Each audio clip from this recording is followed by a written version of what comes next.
Assalamualaikum warahmatullahi wabarakatuh. Selamat pagi dan salam sejahtera untuk kita semua. Bagaimana kabarnya hari ini anak-anak? Semoga semua dalam keadaan sehat dan semangat untuk belajar.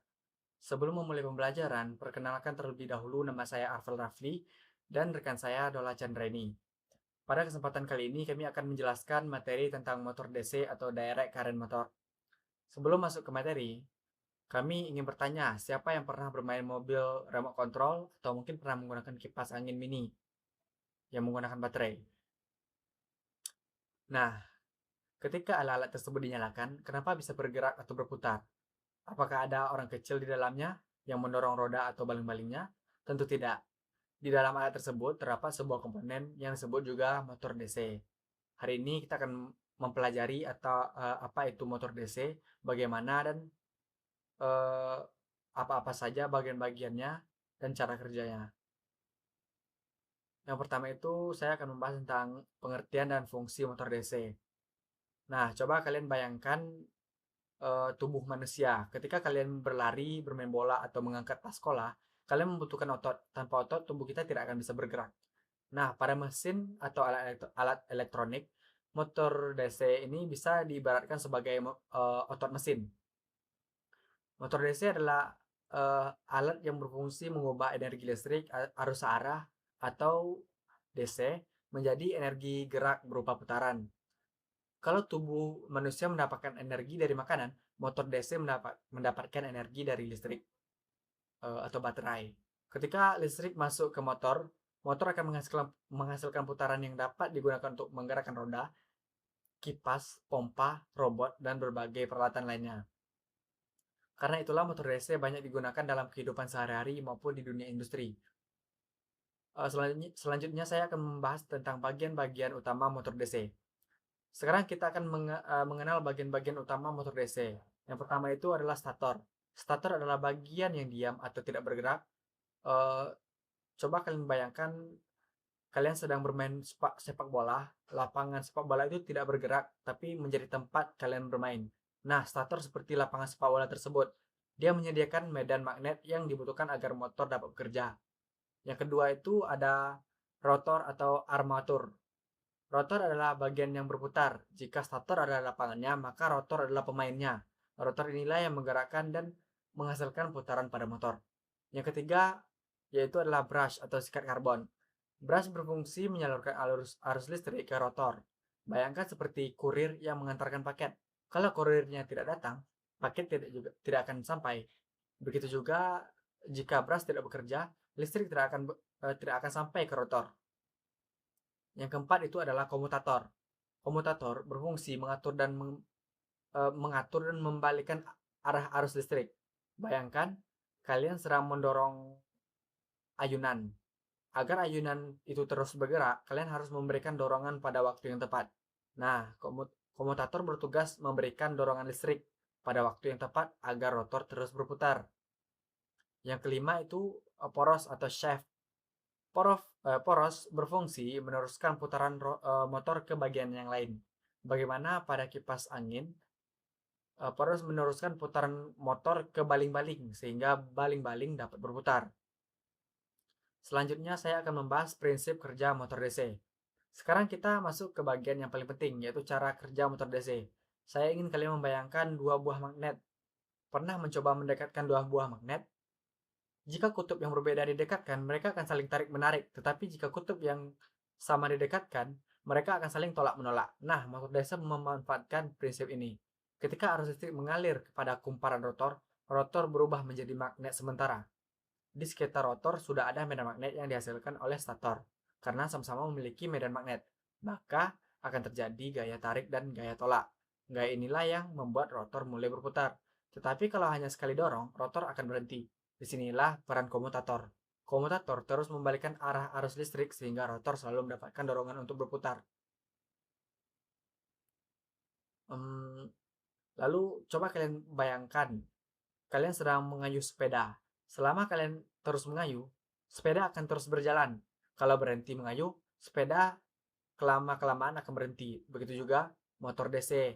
Selama listrik terus mengalir, rotor akan terus berputar dan menghasilkan gerakan.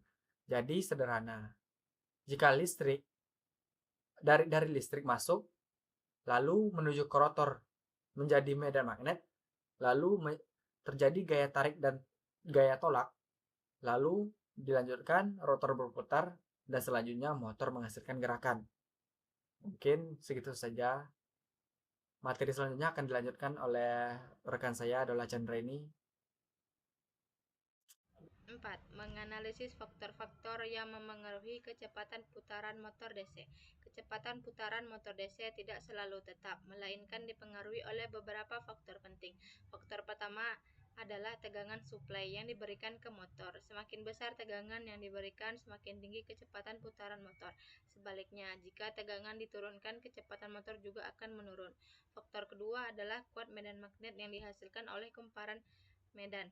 Perubahan kuat medan dapat mempengaruhi kecepatan putaran motor. Pada motor DC, semakin kuat medan magnet yang terbentuk, kecepatan putaran cenderung berkurang. Sedangkan medan yang lebih lemah dapat meningkatkan kecepatan putaran. Selain itu, beban yang diterima motor juga berpengaruh. Ketika motor bekerja dengan beban yang ringan, motor dapat berputar lebih cepat. Namun, jika beban yang ditanggung semakin besar, motor memerlukan torsi yang lebih tinggi, sehingga kecepatan putarnya dapat menurun. Faktor lainnya adalah hambatan pada rangkaian jangkar dan kondisi komponen. Hambatan yang besar akan menyebabkan penurunan tegangan efektif pada motor sehingga kecepatan berkurang. Kondisi sikat brus atau komutator dan bantalan yang kurang baik juga dapat menimbulkan gesekan tambahan yang menghambat putaran motor. Dengan memahami faktor-faktor tersebut dapat mengatur dan mengoptimalkan kinerja motor DC sesuai kebutuhan aplikasi yang digunakan. Kelebihan dan kekurangan motor DC dibandingkan motor DC lainnya. Motor DC memiliki beberapa keunggulan yang membuatnya banyak digunakan dalam berbagai aplikasi. Salah satu kelebihan utamanya adalah kemudahan dalam mengatur kecepatan putaran. Kecepatan motor DC dapat dikontrol dengan mudah hanya dengan menggunakan tegangan suplai atau arus medan. Oleh karena itu, motor DC sering digunakan pada sistem yang membutuhkan pengaturan kecepatan secara presisi. Selain itu, motor DC memiliki torsi awal yang besar sehingga mampu menggerakkan beban berat sejak kondisi dia. Motor ini juga memiliki respon yang cepat terhadap perubahan beban maupun perubahan pengaturan kecepatan. Karakteristik tersebut membuat motor DC sangat cocok digunakan pada kendaraan listrik, robotika, dan mesin produksi.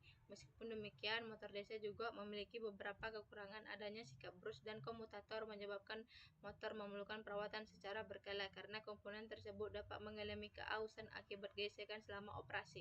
Selain itu, gesekan antara sikat dan komutator dapat menimbulkan percikan listrik yang kurang cocok digunakan pada lingkungan yang mudah terbakar atau meledak. Dibandingkan motor AC, biaya perawatan motor DC umumnya lebih tinggi dan konstruksi relatif lebih kompleks. Oleh karena itu, pemilihan motor DC harus disesuaikan dengan kebutuhan dan kondisi penggunaan.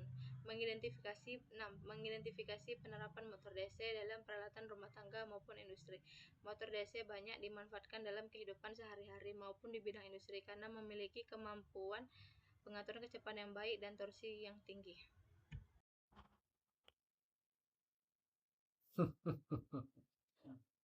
Baik, kita akan masuk ke sesi tanya jawab. Di sini saya telah mengumpulkan beberapa pertanyaan dari adik-adik kita siswa SMK yang telah bertanya di sosial media.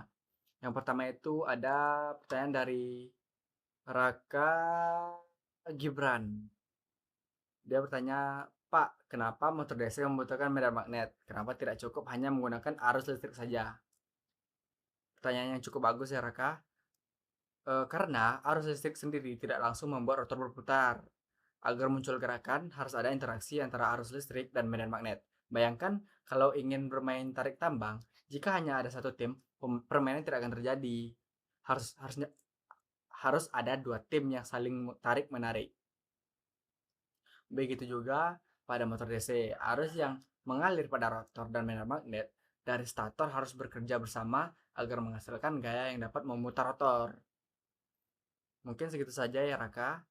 Pertanyaan kedua yaitu dari Nabila, juga dari siswa SMK. Pak, kenapa komutator harus membalik arah arus? Bukankah listrik sudah mengalir terus? Nah, dari yang saya jelaskan tadi dari presentasi saya sebelumnya, bayangkan Jika kalian mendorong ayunan, jika kalian mendorong dari arah yang salah, ayunan tidak ayunannya bisa melambat atau bahkan berhenti. Hal yang sama akan terjadi pada rotor. Saat rotor berputar, posisinya terus berubah jika arah arus tidak dibalik. Gaya magnet yang muncul bisa menahan putaran rotor. Karena itu komutator membalik arah arus pada waktu yang tepat, sehingga rotor selalu mendapatkan dorongan ke arah yang sama dan terus berputar. Jelas ya, Nabila? Selanjutnya ada pertanyaan dari Fahri. Pertanyaannya, Pak, kenapa motor DC bisa panas jika digunakan terlalu lama? Jawabannya adalah karena saat arus listrik mengalir pada kumparan, sebagian energi listrik berubah menjadi panas. Semakin lama motor bekerja atau semakin besar arus yang mengalir, semakin banyak panas yang dihasilkan. Mirip seperti charger handphone yang terasa hangat setelah digunakan terlalu lama. Jika panasnya berlebihan, kumparan motor bisa rusak. Oleh karena itu, motor memiliki batasan penggunaan dan harus mendapatkan pendinginan yang cukup. Mungkin segitu saja pertanyaan-pertanyaan dari siswa-siswi kita dari SMK, karena waktunya tidak cukup dan itu sudah mencakup semua pertanyaan yang ditanyakan oleh pada siswa-siswa SMK yang bertanya di sosial media kita. Mungkin segitu saja dari saya, Arfel Raffi dan juga Dola Chandra ini. Terima kasih. Assalamualaikum warahmatullahi wabarakatuh. Dadah. Ha.